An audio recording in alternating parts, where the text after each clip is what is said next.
Assalamualaikum warahmatullahi wabarakatuh. My name is Ramadan with name 12022132880. Today I will try to explain the asynchronous task for week 3 on the course Enterprise Application Integration. We'll start from the code first, and then I'll try to explain the process that I did, and then we can test the code on a browser locally. So this code, Python code, the app Python, is the asynchronous task that I did. We first importing some modules. There's Flask, which is a Python web framework, which we import a Flask, JSONify, and response. This is necessary for later on. And then there's dict2 XML, and then student pb2, which import a student list. This is for the protobuf data. Okay, this is my data, which comprises of a list of dictionaries. The dictionaries contain name, address, and faculty. The context of this data is like storing student information, which each student has address and faculty data.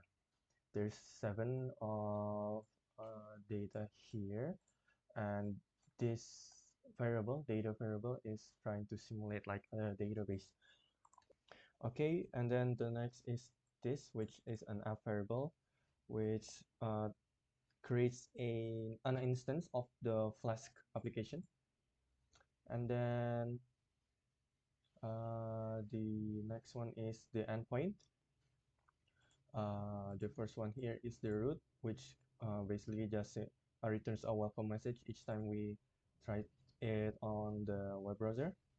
And then there's a JSON endpoint here, which root is student/JSON, which will return the data here by transforming it into a JSON by using this function JSONify, which we call it earlier. And then there's the route endpoint for XML here, which will transform the data into a dictionary, to an XML by using this, and then it will return a response and returns an HTTP response with a MIME type of application XML. And then the third one here, which is protobuf, it's a little bit complicated than the XML and JSON, but basically the first thing we do here is create a student list object from here, student pb2, which we store it in student list variable.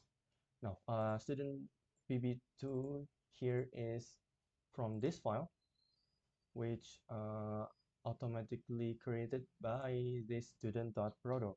Now, this student.proto is a protocol buffers definition file that describes the structure of the student data.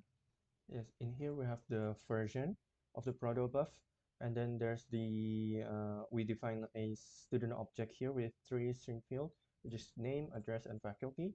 And then because the data here are repeated field, like there's 7 dictionaries in a single list. I added this so that it can allow multiple student objects. And then I compile it on the Windows PowerShell by writing down this command here. It will automatically compile this student proto and generate this file here, which then we can use it in the app.py by calling it like so here.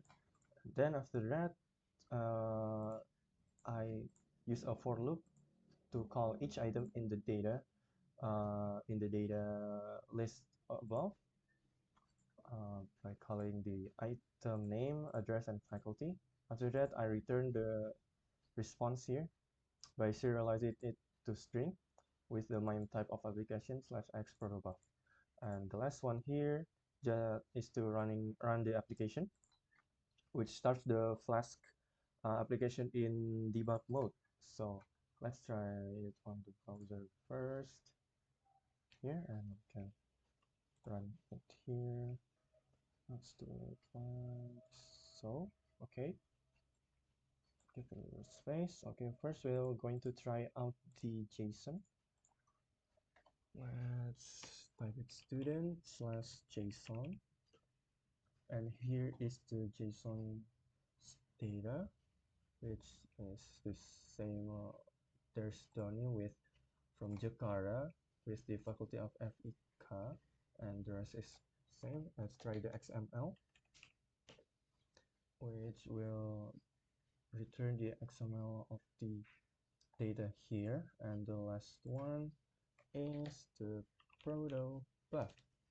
Oops, protobuf, and it will give us a protobuf file here. We can actually see it. Let me just move it into this. Yes, replace the file, and here is the. It's kind of a bit janky, but yeah, it basically is the same with the data here, except it's in the protobuf format. Well, that is all for this assignment here that I did for the week 3 synchronous task. Thank you for your attention. Wassalamualaikum warahmatullahi wabarakatuh.